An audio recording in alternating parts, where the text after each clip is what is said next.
안녕하십니까. 누리 PD 김준입니다. 자, 영화 영광의 탈출이라고 아시죠? 엑소더스, 원래 원제는 엑소더스라고 합니다만 화면에 비친 바로 이 영화죠. 폴 뉴먼, 이미 고인이 됐습니다만 세계적 명우 스팅에서 로버트 레드포드와 기가 막힌 연기를 했던 폴 뉴먼이 이제 주인공을 맡았었죠. MBC 주말의 명화, 옛날에 참 KBS 명화극장과 함께 영화 팬들, 영화 좋아하는 사람들 참 소중한 시간이었었죠. 그 주말의 명화 시그널 뮤직으로 사용했던 타이틀곡이 바로 엑소더스의 주제곡이었었죠. 바로 엑소더스, 영광의 탈출이 바로 이스라엘 건국사를 다룬 겁니다. 이스라엘은 그야말로 1000년 이상 아주 장구한 세월 동안 나라 없는 서름을 겪던 민족이었었죠. 세계 곳곳에 이제 흩어져 있었고요. 주로 유럽이나 미국에 가 있었습니다만 이들이 전후에 어수선한 세계 질서 속에서 나라를 세운 게 바로 이스라엘입니다. 근데 그 땅이 공교롭게도 팔레스타인이 있던 땅이었어요. 그때 그냥 순순히 땅을 이렇게 다시 확보한 게 아니고요. 전쟁을 해서 확보했습니다. 그게 바로 제1차 중동전쟁이죠. 원래 거기서는 팔레스타인, 아랍 쪽이 이겨야 되는데요. 아랍연합군이 이겨야 되는데, 팔레스타인이 패배합니다. 거기 이제 세계에서 그냥 여기저기 난민 형태로 이렇게 흩어져 있던 이스라엘에게 이제 패배하는 건데요. 그거 왜 그런가 하면은, 그때 전쟁에서 결정적으로 미국이 세계 초강대국 시절 아닙니까? 미국이 지금보다도 더 미국의 영향력이 클 때인데 미국이 뒤에서 이스라엘을 이제 지원하는 거죠. 그때 이스라엘이 드디어 나라를 만들 수 있는 기틀을 만듭니다. 그게 바로 1948년 5월경인데요. 그때 그게 바로 1차 중동전쟁이라 그러죠. 이스라엘이 독립을 선포한 바로 그 다음날 바로 시작되었습니다. 이스라엘이 이제 독립했다, 우리 이제 나라를 만들었다 했는데 그때 바로 팔레스타인을 중심으로 이스라엘과 전쟁을 이제 벌인 거죠.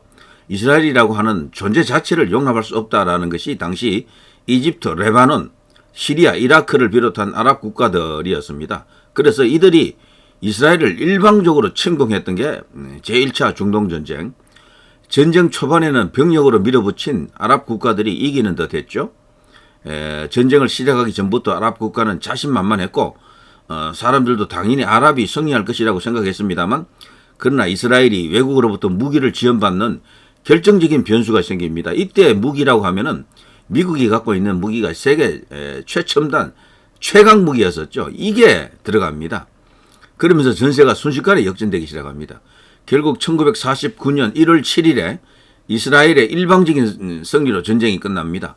이스라엘은 서부 팔레스타인 지역의 80%를 차지하는 등 영토까지 확장한 셈이 되죠.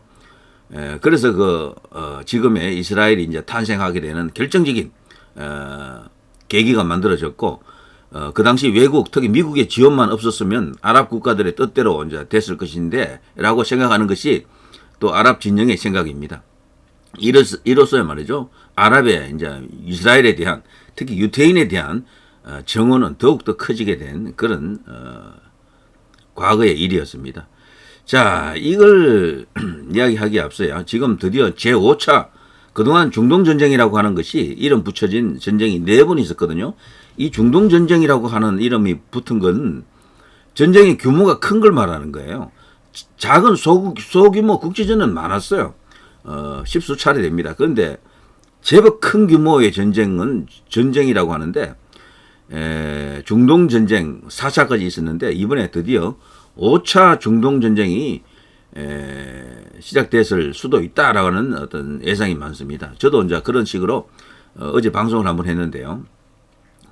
자, 이스라엘 하마스 전쟁 사망자 1000명 넘었다. 시간이 갈수록 계속 늘고 있죠. 이 숫자는 현재 의미가 없습니다. 계속 늘고 있고요. 지금 이스라엘이 하마스가 시료 지배하고 있는 가자 지구라고 있습니다. 가자 지구로 현재 이제 비상군 병력을 지금 투입하고 있죠. 이제 이 엄청난 피해 대보복이 이제 펼쳐질 것 같은데요.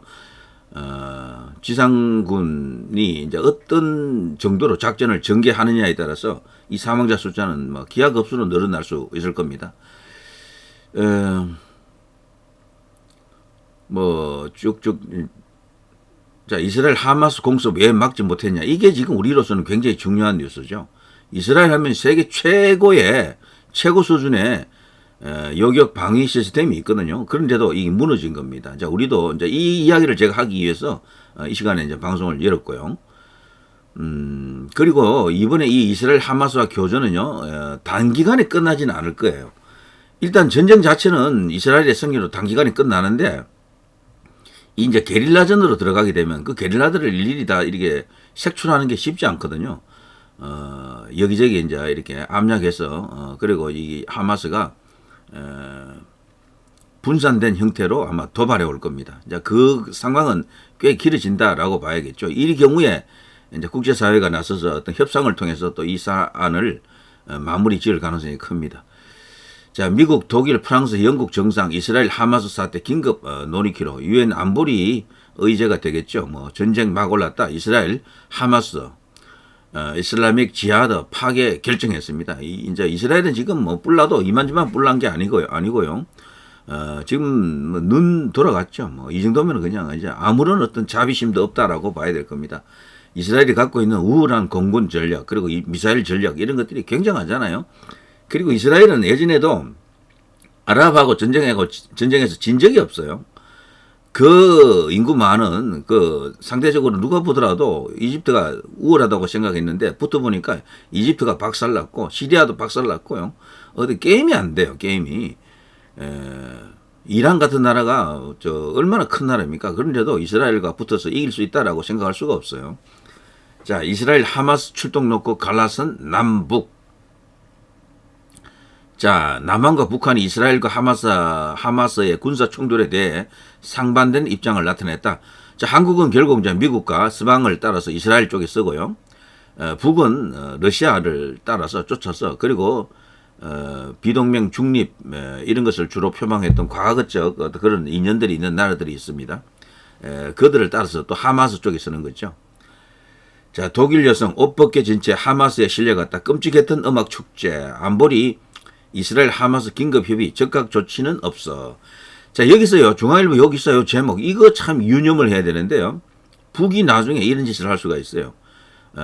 정규전 말고 비정규전으로 정규전과 비정규전을 동시에 이제 감행하는 겁니다. 그래서 후방에서 이런 이상한 짓을 저지르는 겁니다. 그걸 자신들이 인터넷을 이용해서 공개적으로 그걸 세계에 공개합니다. 그래서 자신들의 잔인성을 드러낸 것이지만 그게 우리 지금 대한민국에서 어떤 현상으로 나타나느냐 하면 난리가 납니다. 그야말로 난리가 나요. 우리나라 사람 지금 최상병 하나 그런 건으로도 지금 난리가 나잖아요. 이게 뭐 이런 잔인한 행동이 이제 드러나면 우리나라 사람들이 이 가운데는 정부를 비난하면서 난리 났다고 하면서 정부에 대해서 이런저런 식으로 정말 이해할 수 없는 행동을 할 수가 있습니다. 데모도 할 수 있고요. 지금 우리나라는 그렇게 위험한 상태에 와 있습니다. 저는 비정규전에 의해 가지고 저는 선전선동에 의해 가지고요. 분명히 북은 저런 공작을 벌이거든요. 정규전에 의한 전쟁만 일어나는 게 아니에요. 후방에서 저는 정말 좀 잔인하고 비인륜적인 그런 어떤 짓을 저질러 놓고 이걸 그냥 공개를 해버립니다. 그럼 남한 여론이 그냥 쫙 갈라집니다. 우리나라가 과연 전쟁을 할 수 있는 나라냐라고 묻는다면 정말 이 정도 상황에서는요. 옛날 같으면 똘똘 뭉쳐서 북과 뭐냐 한번 붙어보자 이렇게 했겠는데 저는 분명히 반은 쪼개진다고 봐요. 그런 문제입니다. 지금 이게 나라가 너무도 지금 수상한 국가적 정체성이 지금 죽어가고 있는 그런 상태이기 때문에 윤석열 대통령 같은 경우는 최우선 과제로 국가 정체성 회복, 국가 정상화를 지금 외치고 있지 않습니까? 군의 정상화, 검찰의 정상화, 법원의 정상화, 언론의 정상화, 정상화할 게 너무도 많아요. 너무도. 그 중에서도 가장 시급한 게 제가 볼 때는 언론의 정상화가 가장 시급한데 이거는 근데 최후에 일어날 겁니다. 최후에. 언론 정상화는 너무도 힘들어요. 이거는 해보면. 세계 어느 나라도 언론을 정상화시키는 나라가 거의 없습니다. 법원은 정상화시킬 수 있어요. 결국에는. 직권만 한 2번 정도 해버리면은 법원은 정상화가 됩니다. 다른 건 다 정상화가 되는데 잘 안 되는 게 이 언론 미디어하고요. 저쪽 대학교에 있는 학계입니다. 여기가 정상화가 참 어렵습니다. 지독하게 좌편향된 그 일단의 세력들은 그대로 지금 남아서 반국가적 행위를 계속할 가능성이 크다. 이제 이렇게 보는데요. 자, 계속 보겠습니다. 이번에 전쟁을 일으킨 이 세력들, 이 무장정파 하마스라고 할 때는 항상 그 앞에 무장정파라는 단어를 이제 넣어주죠. 그거는 말하면 정파라고 하는 것은 정치 세력이란 말이잖아요. 이 하마스가 팔레스타인이라고 하는 나라에 정식으로 국가로 인정된 건 아니지만 하나의 국가적 형태를 띠고 있는 거죠, 지금. 근데 그들의 국가적 영토가 이렇게 두 군데로 지금 나눠져 있습니다, 이렇게. 왼쪽에 있는 작은 여기에 노란 선 안에 있는 나라, 요게 지역, 요게 바로 가자 지구고요.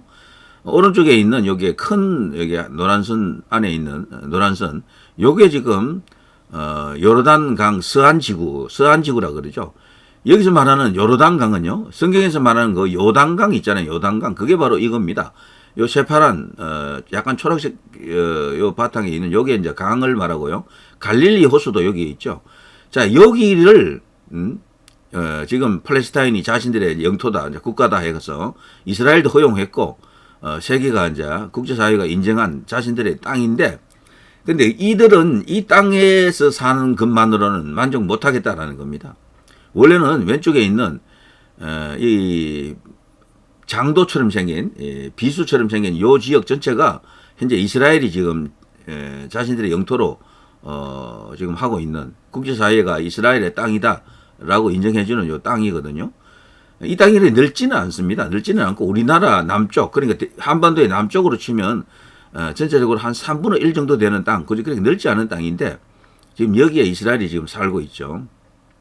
그런데 팔레스타인은 이거 전체를 자신들이 시료 지배한 상태, 자신들의 땅으로 알고 뭐 천년 그렇게 살아왔는데 어느 날 갑자기 이스라엘에게 뺏겨버린 겁니다. 근데 이스라엘 입장에서는 또 자기들 땅이라고 할 수 있는 것이 여기가 바로 가나안 땅, 바로 거기거든요. 그래서 여러 가지 역사적 어떤 충돌이 일어나는 겁니다. 종교적 이유로도 부딪히고 실질적으로 영토가 누구 것이냐를 놓고도 생각하기에 따라서는 뭐 이렇게 부딪힐 수도 있는 그런 요소가 있습니다. 그런데 이 하마스는 이 가자 지구를 실효적으로 지배하고 있는 정파고, 그리고 이 팔레스타인이 의회가 있는데요. 거기 의회를 장악하고 있는 다수당입니다. 그냥 단순한 그냥 테러리스트만으로 보기는 어렵다. 팔레스타인이라고 하는 나라가 하나의 국가적 형태를 띠고 있는데 거기에 야당이긴 한데 여당은 아니에요. 야당이긴 한데 지금 우리나라 저 더불어민주당처럼 의회의 다수당인 겁니다. 그 하마스 하나로 그 팔레스타인의 그 과반이 훨씬 넘습니다. 큰 어떤 의회 의석을 갖고 있는 그 정파죠. 이들이 이제 무장 투쟁을 하는 이유는 딴 거 없습니다. 어쨌거나 이 좁은 땅에서는 못 살겠다라는 거죠. 여기는 물도 공급도 시원치 않고 뭐 이래저래 불편하게 짝이 없고요. 그리고 이들 경계선에는 철조망이라든가 어떤 장벽이 있는데요. 그 주변에서 끊임없이 이제 마찰이 일어납니다. 논란이 일어나고, 주로 그동안 이제 객관적으로 이야기하면은 팔레스타인 쪽의 사람들이 많이 이스라엘에 의해 가지고 희생을 많이 입은 것처럼 또 알려져도 있습니다. 왜냐하면 그 장벽을 넘어가서 뭐 어떤 해코지를 하거나 여러 가지 어떤 도발을 할 수도 있는데, 그때 이스라엘이 강하게 이제 대응을 하겠죠. 그때 이제 한 명, 두 명이 다칠 수도 있고 또 사망할 수도 있습니다. 그런 것들이 수도 없이 누적이 됐었던 거죠. 이제 거기에 대해서 이제 분풀이 성격도 있고, 자기들 땅을 찾는다는 그런 명분도 있고, 그래서 지금 무장 투쟁을 이렇게 벌이고 있는 것이다. 참고로 말이죠. 이 중동 지방에는 이런 식으로 무장 정파들이 여기 하마스만 있는 게 아니고요. 한 5개 됩니다. 제일 유명한 게 그 알카에다 같은 그런 것도 그 무장 정파 아닙니까? 집권 당이 되기도 했고요. 그런 것도 있고, 뭐 알카에다도 있고요. IS라고 하는 거 있죠. 뭐 그런 것도 있고, 그리고 레바논에 이제 이렇게 기지를 둔 그런 또 하나의 하마스 같은 그런 무장 정파가 또 하나 있죠. 헤즈볼라라고요. 한 5개 정도가 지금 무장 투쟁을 하고 있다. 이제 그리고 실질적으로 극단적인 세력으로 불린다. 테러로 자신들의 정치적 목적을 달성하려고 하는 그런 세력이다. 이렇게 봅니다만 테러라고 하기에는 이 세력이 너무 크죠. 무장 수준이 너무도 크기 때문에요. 전쟁을 한다라고 표현하는 게 맞겠죠. 오히려. 자, 미국 같은 경우는 이제 그들을 일러서 대부분 테러리스트로 이제 지정을 해놓고 있습니다. 그 주요한 지도자들 말이죠. 지휘관들 이들에 대해서는. 자, 아무튼 그런 상황이다라는 것을 대충 제가 배경 설명을 해드렸고요. 근데 이스라엘 하면 그 보복 한번 하면 굉장히 아주 매섭게 하잖아요. 피해 보복이 두렵다라면서 팔레스타인의 이 가자 지구에 살던 사람들 12만 명이 피난 행렬을 벌이고 있다. 참고로 말이죠. 이 팔레스타인은 인구 전체가 한 300만 정도 됩니다. 300만. 근데 가자 지구가 여기에 뭐 정확한 수치는 아닌데 한 50만 내외가 사는 거로 되어 있고요. 또 어떤 경우는 그보다 훨씬 많이 산다는 말도 있습니다. 가자 지구는 굉장히 좁은 지역입니다. 여기 이제 지도에서 보듯이요. 울릉도라고 하는 그 섬의 한 절반 정도 되는 지역 면적입니다. 울릉도가 인구가 10,000명이 안 되는데 여기에 지금 몇십만이 살고 있으니 얼마나 비좁겠습니까? 아무튼 그런 상황이 이제 이 전쟁을 일으키고 있는 원인이다. 이제 이렇게 볼 수가 있겠고요. 또 다른 원인으로는 아랍의 이제 패권, 아랍의 이제 이해관계입니다. 이스라엘하고 사우디하고 사실은 여러 가지 이제 국교 수립 이런 것을 놓고 바이든이나 미국에서 여러 가지 중재 노력을 했었거든요. 근데 그게 잘 되고 있었는데 그거를 깨기 위해서 이번 전쟁을 일으켰다. 그걸 깨기 위해서 이스라엘이 사우디하고 손잡고 뭐 이런 식으로 해서 아랍에서 여러 나라와 다 이렇게 사이좋게 되어버리면 이제 더 이상 팔레스타인은 자신들 땅을 찾을 수 있는 가능성이 사라진다고 보고 큰 도발을 일으켰다. 근데 이 도발의 배후에는 누가 있느냐는 겁니다. 이 도발의 배후에는 바로 이란이 있다라고 이제 말을 합니다. 이란 하면 예전부터도 아랍의 맹주를 놓고요. 사우디하고 계속해서 티격태격했던 나라입니다. 종교적으로도 같은 이슬람이라도 이 사우디는 수니파의 뭐 종주국 같은 그런 나라가 됐고 이란은 시아파죠. 아주 파벌 자체가 다르고요.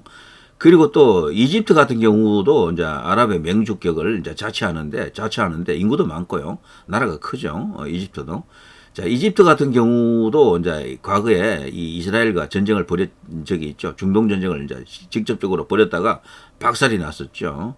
그러면서 원래 자기들이 지배하고 있던 땅을 뺏긴 거죠. 이 가자를 비롯해서 이쪽에 이런 땅을 이제 그런 역사도 있었고요. 등등.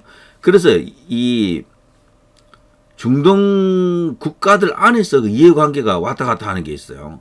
왔다 갔다. 거기에 이 중동 국가 뒤에는 뭐 미국과 러시아, 뭐 중국 이런 힘 있는 나라들이 또 뒤에서 또 작용을 합니다. 중동이 워낙 중요한 곳이니까요. 여기는 이제 석유가 너무도 많이 나고 이런저런 또 천연가스도 많이 나고 그래서요. 군사적 어떤 이해 충돌이 일어날 수밖에 없는 그런 지역이고 세계 3차 대전이 터진다면 여기가 가장 높다 그러죠. 화약고가 여기인데 여기서 어떤 일이 계기가 되어서 3차 대전으로 비화될 가능성이 크다. 뭐 그렇게 이제 전망들 합니다. 뭐 한국도 한반도도 그 예상 순위에 올라가지만 우리 한반도보다도 더 예민한 지역이 여기죠, 사실은. 그리고 뭐 다른 지역도 몇 군데 더 있습니다만 아무튼 이번에 그렇게까지 가지 않도록 이제 해야 되죠. 해야 되고요. 그리고 이란이 뒤에서 이제 부추겼다라고 합니다만 그 이란과 또 손을 잡고 있는 나라가 누구겠습니까? 결국에는 북한 이런 나라들이죠. 소위 악의 축 뭐 이렇게 불리던 그런 나라들인데요. 이들이 지금 이런저런 작당을 하고 이런 분란을 일으키는 데서 뒤에서 사주하고 있는 게 아닌가 그런 전망이 있고 분석이 있습니다. 하마스가 이번에 5,000발에 가까운 그게 꼭 5,000발을 말하는 것은 아니고요. 엄청난 로켓 그리고 미사일을 쏘아댔던 것은 일반의 예상을 뒤집어 엎은 겁니다. 일개 테러리스트 수준인데 어떻게 그렇게 많은 로켓포를 쏠 수 있느냐는 겁니다. 미사일을 쏠 수 있느냐는 거죠. 그래서 그 뒤에 이제 지원했던 게 누구냐는 겁니다. 결국 이제 이란, 북한, 러시아 뭐 이런 것들이 이제 의심이 되고 중국도 조금 의심을 받고 있고요. 또 일설에 의하면은 바이든이 들어와서 아프가니스탄에서 미군을 철수시켰잖아요. 탈레반하고 싸움을 하다가 지쳐가지고요. 싸움은 전쟁은 이겼는데 그 후에 게릴라전에서 패배한 겁니다. 탈레반들이 정규전에서는 졌는데 전부 흩어져가지고 끊임없이 도발해오는 그 전쟁을 이기지 못한 거예요. 미국이. 미국 내 여론이 그걸 받쳐주지는 못했어요. 그래 바이든도 막 결정을 해버렸죠. 막 그냥 미군 철수를 시켜버린 겁니다. 그리고 여기는 니들이니까 알아서 하라고. 그래서 결국 미군이 패한 겁니다. 그 아프가니스탄에서 탈레반한테 이기지 못했어요. 베트남에서도 이기지 못했잖아요. 그런 식으로 미군이 들어가면 반드시 이기는 게 아니에요. 정규전에서는 이기는데 그 후에 게릴라전에서 이걸 감당을 못합니다. 그래서 우리나라도 너무 미국만 믿고 있다가는 큰일 나요. 미국이 한번 전쟁해 주는데 길어봐야 얼마 하겠습니까? 그래서 자꾸 이제 미군이 죽어나가고 뭐 돈이 들어가고 전쟁 물자 자꾸 들어가고 하면은 미국도 부담이 됩니다. 그래서 요즘 같은 전쟁은 특히 이런 비정규진이 이제 계속해서 이어지기 때문에 그 게릴라전에서 미국을 괴롭히는 겁니다. 그럼 미국도 이제 결국 철수하는 겁니다. 그런 식으로 미국이 가서 반드시 이기는 건 아닙니다. 힘은 가장 센데 게릴라전을 어떻게 능동적으로 수행하자니 그게 얼마나 깝깝합니까? 자, 그런 점도 있다라는 겁니다. 자, 이런 상황 속에서 이들이 이런 어떤 거대한 그 엄청난 무장을 했던 것은 결국 이제 거기서 미군이 철수할 때 아프가니스탄에서 철수할 때 그때 많은 무기를 남겨놓고 갔어요. 뭐 탱크며 뭐 대포며 미사일이며 로켓 뭐 탄이며 이런 것들 많이 남겨놓고 갔는데 그게 지금 이쪽으로 흘러 들어갔다라고 하는 주장이 있습니다. 조금 더 이렇게 공식적인 분석과 나중에 조사가 이제 따라야 합니다만 그걸로 무장을 했다는 주장도 있어요. 자, 아무튼 그런 이야기들이고요. 시간이 좀 깁니다만 제가 오늘 이 시간에 그냥 끝장을 내겠습니다. 대충. 자, 이 이제 하마스 하면 정체성이 이렇습니다. 1987년에 설립이 됐고요. 그리고 팔레스타인 안에 있는 정파입니다. 하나의 정당이죠. 자, 이들의 이념을 보면요. 내셔널리즘, 뭐 국가주의라고 그러죠. 여기 이제 자국을 너무도 사랑하는 거죠. 팔레스타인 내셔널리즘. 그리고 이슬람 근본주의입니다. 이 무장투쟁을 하는 자들은 전부 이슬람 근본주의입니다. 그리고 국가적으로 이슬람 근본주의가 이제 뿌리 내린 나라가 이란이죠. 이란 같은 경우에는 여성들이 밖으로 나갈 때 얼굴만 드러내도 그냥 난리 나지 않습니까? 거의 이제 죽음에 이르는 그런 어떤 벌을 받기도 하고 그러는데, 이제 그 근본주의를 갖고 있고요. 그리고 철저하게 이스라엘과 함께 할 수 없는 반유대주의를 지금 갖고 있습니다. 그리고 일국 방안입니다. 일국 방안. 그리고 반공주의입니다. 반공주의. 극우에 이제 해당이 된다고 이제 주장이 됩니다. 자, 여기서 말하는 일국 방안이라고 하는 것은요. 여기 보면 지도에서 보듯이 이게 팔레스타인이 이렇게 떨어져 있잖아요. 그리고 요걸 하나로 묶어내는 건데, 그러자면 결국에는 이스라엘과 전쟁을 해서 이겨야 되는 거죠. 그런데 힘은 이스라엘이 훨씬 세고, 그러니까 이게 정말 끝이 없는 전쟁이 되는데, 제가 미리 결론을 말씀드리면요. 이거 해법은 딴 거 없습니다. 이 팔레스타인에게 이 나라를 만들어줘야 돼요. 자신들이 살만한 큼의 땅. 결국에는 이 오른쪽에 요르단이라고 있습니다. 요르단이 우리나라 이 남쪽, 한반도의 남쪽 우리나라만큼 그 정도 땅이 되거든요. 근데 인구는 한 1,000만 정도밖에 안 되니까 좀 여유가 있죠. 거기에 경상북도라든가 전라남도 정도 땅을 어디 하나 떼내줘야 돼요. 그래서 여기 팔레스타인 보고 살아라. 뭐 그러면서 여기 이스라엘 땅하고 연결해서 이렇게 어느 정도 허용을 해줘야 됩니다. 충분히. 그리고 물도 충분히 공급될 수 있는 여기 요르단강 요런 어떤 수자원을 잘 활용할 수 있는 여러 가지 또 조건을 만들어줘야 돼요. 아니면 이 상태가 되면 이 끝없이 계속 되는데, 근데 요르단이 또 여기에 허용하겠습니까? 그 땅을. 자신들의 땅은 또 단 한 평도 좀 내놓지 않으려고 할 텐데, 그러니까 결국에는 해법은, 국제사회에서 해법은 이 주댕이로는 안 되고, 문서나 공식 어떤 뭐 조약이나 합의로 되는 건 아니고요. 결국에는 이 힘으로 되는 거죠. 힘으로. 이게 현실입니다. 우리나라에서는 지금 이걸 힘으로 하지 말고, 평화적인 어떤 그런 뭐 선의에 입각한 평화적인 뭐 어떤 합의라든가 문서에 의해서 그런 것을 하자고 떠들어대던 세력들이 몇 번 집권을 했죠. 그래서 우리나라가 너무도 큰 어떤 충격을 받았고 여러 가지 나쁜 상황에 지금 처해 있습니다만, 그걸 윤석열 대통령이 다 하나하나 지금 복원해 가는 과정이다라고 봐야죠. 자, 5천 발의 구멍 뚫린 아이언돔, 시간당 1만 6천 발 북 공격 대응은. 자, 이게 이제 우리 주요 언론이 이제 이렇게 뽑은 건데요. 이번 이 이제 하마스와 이스라엘 간의 이 전쟁은요, 결국 우리를 이야기하는 겁니다. 바로 대한민국과 북한의 상황을 그대로 보여주는 것이다. 긴급 소환했다. 어제 제가 그 영상을 올리면서 그런 제목을 달았더니 뭘 우리나라가 긴급 소환됐다라고 뭐 하는지 이렇게 따지는 댓글이 있던데요.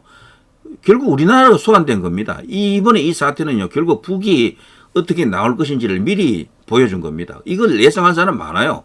예전부터도 우리가 지금 요격 시스템, 방위 시스템이 좋은데 북이 만일에 그 로켓포나 그 미사일 같은 것을 한꺼번에 대량으로 쏴버릴 때 어떻게 할 것이냐. 여기도 지금 수천 발 쏜 것 아닙니까? 한꺼번에. 그런 식으로 한꺼번에 1000발, 2000발, 3000발 그렇게 날아올 때 북은 시간당 1만 6천 발이 날아오는데 이걸 과연 잡을 수 있느냐는 겁니다. 못 잡습니다. 여기 이스라엘이 자랑하는 이 아이언돔이라고 하는 이 요격 시스템은 세계 최고로 알려져 있는데 윤석열 대통령도 방송에서 몇 번 언급했죠.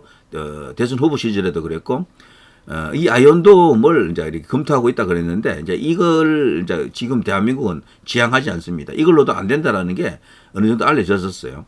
한 200발 이하로 날아오는 건 잡아낼 수가 있는데 1000발 이렇게 넘어버리면 이게 감당이 불감당입니다. 그러니까 다른 시스템이 필요하고 결국에는 못 잡는다라고 볼 수도 있어요. 못 잡을 때는 어떻게 합니까? 결국에는 이제 원점 타격을 몇 배로 과거하게 대량 응징 보복을 해야 되는 거죠. 그 응징 보복의 수단으로 지금 우리나라는 최강의 미사일이 있죠. 현무 5가 있습니다. 벙커버스트라고 이제 불립니다만 현무 6도 곧 나와요. 이 현무 5는 그야말로 김정은이 어디에 숨어 있던 지하 100m까지 들어가는 겁니다. 이게 위력이, 폭발력이. 그래서 북은 지금 지하에 많은 어떤 요새와 벙커를 만들어 놓고 있지 않습니까? 김정은은 주로 벙커 생활을 한다 그래요. 김정은이 어디에 있는지 위치만 알면 그대로 그냥 이 현무5를 날리면 초정밀 이게 미사일입니다. 그 1m 안에 들어가요. 그냥 멀리서 때려도 평양 어디 숨든 뭐 평양 아니고 뭐 북에 어디를 가 있든 그걸 만일에 캐치만 하게 되면 이때 미국과 일본의 우월한 우수한 어떤 그 레이더나 이 전략 자산들이 있습니다. 여러 가지 탐지 자산들이 있거든요. 그걸 통해서 김정은이 지금 어디 있다라는 것만 알면 그대로 거기를 때릴 수 있는 그 무기죠. 지하 100m까지 들어간다고 합니다. 그러니까 김정은이 지금 파놓은 그 어떤 벙커로도 이 현무5를 막을 수가 없어요. 겁을 낼 겁니다. 그래서 함부로 도발을 못해요. 저 김정은이는. 제가 볼 때는. 그러나 도발했다 하면은 우리가 그걸 다 막지는 못하지만 뭐 어느 정도 막을 수 있을 만큼은 막고요.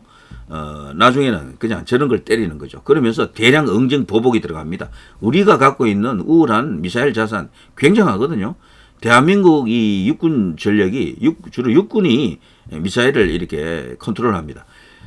세계에서 넘버 5 정도에 위치하는 그런 전력으로 봐줍니다. 굉장합니다. 심지어는 4위로 봐주기도 해요. 대한민국 육군 전력을 미국 그리고 중국, 러시아 다음으로 봐주기도 합니다. 4위.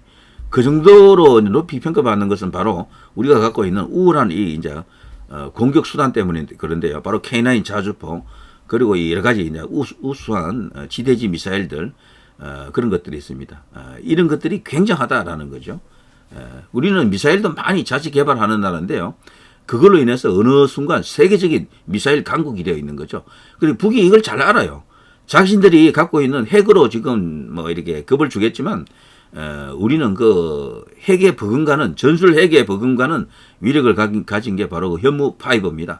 거기서 현무6까지 들어가게 되면 지하 150m까지 막 뚫겠죠. 그렇게 되면은 뭐 그런 어떤 수준입니다. 결국 우리도 핵을 가져야 된다라는 그런 말을 할 수가 있어요. 핵은 핵으로 맞서는 게 가장 좋긴 하죠. 원래 핵이라고 하는 것은 쓰지 못하는 무기다라고 합니다. 사우디도 핵을 이제 가는 쪽으로 가는 것 같더라고요. 빈살만이 하는 말이 핵은 사실은 필요 없는데 갖고 있어도 쓰지는 못하는 거지만 억지력으로는 그래도 그 효과가 있다. 그래서 자신들도 핵을 갖는 쪽으로 지금 움직이고 있다. 미국을 설득하겠다. 미국이 사우디에 그 핵을 지금 허용하는 것 같더라고요. 그 대신에 미국이 다른 어떤 전략적 어떤 그 딜을 치는 거죠. 사우디 안에 미국이 원하는 여러 가지 어떤 그 핵 관련 어떤 기지라든가 그런 것을 이렇게 세울 수 있도록 그런 식으로 합의를 보는 것 같습니다. 우리나라도 잘하면은 핵을 가질 수 있는 시대가 옵니다. 바이든이나 이런 쪽에서는 조금 이렇게 부정적이었지만 지금 미국이 과거처럼 모든 세계 전체를 이렇게 다스리고 지배할 수 있는 그런 나라가 아니에요. 그러니까 자신들의 힘도 다소 이제 붙이는 겁니다. 옛날에는 미국 한 나라가 세계 전체의 GDP보다도 더 많았던 그런 시대가 있었거든요. 세계 전체와 부터도 미국이 더 많은 생산력을 갖고 있었던 시대가 있었는데 지금은 떨어져 가지고 23%, 4% 이 사이 아닙니까?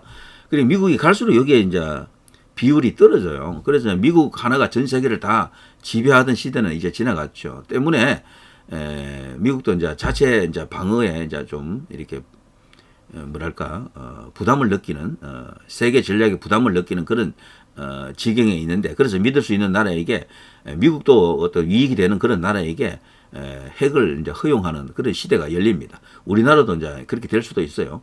트럼프가 만일에 대통령이 되면 이거는 뭐 100% 우리도 핵을 가질 수 있는 것으로 생각이 됩니다. 자, 트럼프가 뭐 좋으냐, 바이든이 좋으냐 여러 가지 이야기 있습니다만 두 사람 다 우리에게 도움이 되도록 해야 되는 거죠. 자, 김정은도 남친 땐 이 작전 선다. 이스라엘 흔든 로켓 게릴라전. 결국 이제 북이 하는 짓을 미리 보여준 겁니다. 하마스가 보여준 하이브리드전. 특별히 대비해야 되고요. 철저히 대비해야 됩니다. 여기서 말하는 하이브리드전이라고 하는 것은 이 미사일 공격, 뭐 로켓 공격만 하는 게 아니고 양동작전이라고 그러죠. 지금 거기에 있는 철조망 그 장벽을 뚫고 들어가는 그 군인들도 거기 들어갔어요. 하마스 병력들이 직접 침투해 들어간 겁니다. 근데 들어갈 때 보면요, 글라이더 같은 걸 타고 무슨 이게 무동력 글라이더 있지 않습니까? 그걸 타고 들어갔어요. 그리고 또 일부는 철조망을 뚫고 들어갔고, 거기서 그냥 그 난리를 친 겁니다. 그래서 사람들 뭐 이렇게 살해하고 막 체포하고 그리고 또 저 이스라엘 군인들 몇 명을 잡아가지고 그거를 촬영을 다 했어요. 이걸 SNS에 공개를 해버렸네. 그걸 보고 세계가 경악하는 거고 이스라엘이 막 국민들이 그거 보고 분노하겠죠. 흥분하겠죠. 그런데 우리나라 같은 경우는 그걸 보고 분노, 흥분하고 이놈들 하고 이렇게 뭐 이 나서서 저들을 그냥 물리치자고 하는 여론도 생기겠지만 거기서 그냥 뒤집어지는 사람들이 나오는 거죠. 지금 걱정입니다. 우리나라는 그게 제일 문제예요. 그랬을 때 이 이제 전쟁광 세력들을 물리치자라면서 가령 이 여당이 당시에 이 우파 정부라면 우파 정부를 향해서 비난하는 그런 자들이 나오지 않겠나, 그런 세력이 있지 않겠나 이런 우려를 하는 겁니다. 자, 제가 이야기 대충 다 했는데 이걸 좀 보여드릴까요? 자, 이게 바로 북이 우리를 공격할 때 이제 쓸 수 있는 장사정포라 그러죠. 흔히 장사정포. 근데 장사정포 하면 장사정포가 따로 뭐 그런 이름으로 있는 줄 아시는 분이 많던데 그건 아니고요. 장사정포는 두 가지를 말합니다. 장사정이라고 하는 거는 멀리 날아가는 거잖아요. 멀리가 날아가는 포인데 하나는 자주포가 있습니다. 자주포는 탱크처럼 움직이면서 멀리 쏠 수 있는 대포, 곡사포를 말하죠. 이 자주포가 하나 있고요. 그게 다른 거는 로켓포입니다. 로켓포. 그걸 방사포라 그래요. 방사포. 그러니까 자주 방사포가 바로 장사정포입니다. 자주포 170mm 그리고 방사포 240mm가 있습니다. 240mm는 뭐 한 50km 날라오고요. 자주포는 한 40km 날아간다 그러는데 이걸 저들 이제 휴전선 일대에 이제 배치해가지고 거기서 쏘면 수도권까지 날라오는 거죠. 근데 이거를 시간당 16,000발을 쏜다 그러면은요, 뭐 2시간이면 32,000발이네. 그러니까 이걸 막아낼 수 있겠느냐는 겁니다. 이걸. 그래서 여기에 대한 대비가 있어야 되고요. 북이 이런 걸 쏠 때는, 이것만 쏘고 있겠느냐는 겁니다. 분명히 양동작전, 여러 가지 어떤 형태의 도발이 있겠죠. 드론도 날아올 거고요. 땅굴을 이용해서 어딘가 또 나타납니다. 분명히 땅굴로도 나타나요. 이 사람들은. 그리고 지금 하마스가 철조망 뚫고 들어간 것처럼 여기저기서 또 사람들이 불쑥불쑥 저쪽에 북에 특수 부대들이 많거든요. 그리고 우리의 저 해병대 같은 이런 식으로 이제 침투시킬 수 있는 그런 부대가 또 많고 그리고 공수부대가 또 많아요. 저 북에는 20만 가까이 되는 어떤 그런 특수부대들이 있는데 어디선가 우리 남쪽에서 나타나서 기이한 일을 저지를 겁니다. 아주 잔인한 일을 저지를 거예요. 그걸 촬영을 해가지고 인터넷에 올려버리는 겁니다. 그걸 본 우리나라 국민들 어떻게 됩니까? 뒤집어집니다. 정말 경악하고 패닉 상태에 빠진다. 멘붕 온다 이렇게 볼 수 있겠죠. 그때 우리 정부가 어떻게 뭐 이렇게 대응하느냐도 중요합니다만 우리 국민들이 어떤 반응을 보이느냐가 중요한 거죠. 그래서 이 정규준 못지않게 비정규준도 굉장히 중요합니다. 자, 그런데도 우리나라는 이제 여기에 대해서 어떤 대응을 갖고 있느냐 이제 궁금하실 텐데요. 저는 지금 충분한 대응을 하고 있다고 봅니다. 어차피 이건 다 막지는 못해요. 위에 있는 게 이게 이제 방사포고요. 이게 로켓처럼 되어 있죠. 툭 쏘면요. 한꺼번에 여러 개, 6개, 9개 이렇게 묶여 있는데 이게 막 날아옵니다. 밑에 이게 바로 이제 자주포죠. 북한식 자주포. 자, 이렇게 쏘아대면 수도권까지 서울까지 날아온다니까 정말 무섭긴 하네요. 그런데 우리도 여기에 대응할 수 있는 여러 가지 전략 자산이 많습니다. 여기를 바로 한번 막기는 해야 됩니다. 처음부터 쏘기 전에 때리면 제일 좋은데 이런 걸 미리 이제 쏘기 전에 알 수가 없겠죠. 미사일 같은 것은 몰라도 이런 것은 사실 알기가 쉽지 않을 것 같습니다. 그런데 일단 쏘고 난 뒤에 우리도 즉각적으로 반격을 하는데요. 그리고 여기를 바로 초토화시킬 수 있겠죠. 그러니까 처음에는 조금 당할 수가 있습니다. 그 후에 대량으로 우리가 갖고 있는 우월한 자산을 갖고 공격 자산을 갖고 이제 공격에 들어가는 거죠. 그때 이제 김정은을 잡아야 되는 겁니다. 그걸 계기로 북을 완전 뒤집어야 되고 통일을 이뤄야 되는 거죠. 한번 도발하면 김관진 전 국방부 장관 이야기처럼요. 북이 만일에 도발하면 그걸로 끝입니다. 끝을 내주겠습니다. 그런 말을 국회에서 했었죠. 그렇게 되도록 해야 되겠죠. 자, 뭐 이야기를 뭐 대충 제가 전개를 해드렸는데요. 이렇습니다. 또 이것도 있습니다. 북의 화력은 하마스의 수백 배에 이릅니다. 9.19 족쇄에 기습 공격 대책 없다. 9.19라고 문재인이가 뭐 끌떡대면서 북에 가서 김정은이하고 무슨 합의를 했었죠. 9.19 군사 합의라고요. 그게 뭐 한반도의 평화를 갖고 온다 어쩌고 합니다만 그런 거 할수록 오히려 위험해져요. 그런 거 할수록. 하마스하고 이스라엘 간에는 이런 어떤 2년간의 조용한 시기가 있었잖아요. 이스라엘도 그래도 방심했다고 하지 않습니까? 이제 뭐 조용히 사는구나. 이제 그냥 순해졌구나. 그게 아니에요. 조용할수록 평화가 이제 지속될수록 더욱더 경계를 해야 되고 평화의 기간이 길어졌다라는 것은 언젠간 터진다라는 것을 말합니다. 그리고 평화는 절대로 종이에 서명하는 것으로 이렇게 만들어지지 않습니다. 평화는 힘으로만 지킬 수 있다. 힘에 의한 평화를 외치는 대표적 군 출신이 바로 현재 신원식 국방부 장관이죠. 자, 이분이 지금 장관이 됐는데요. 정말 기대가 크고 많은 변화가 있을 것으로 생각이 됩니다. 자, 하마스의 이스라엘 침투 땅굴 북한 기술로 만들었다. 이번에 하마스가 이스라엘로 들어갈 때요. 철조망을 뚫고 들어갈 때 이 땅굴도 많이 이용했다 그러더라고요.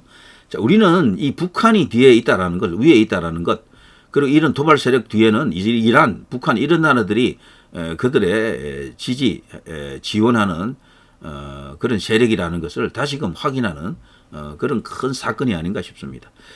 자, 뭐 이야기가 뭐 많습니다만 일단 이 정도 해놓고요. 일단 끝내겠습니다. 자, 누리 PD 김준이었고요. 좋은 하루 되시기 바랍니다.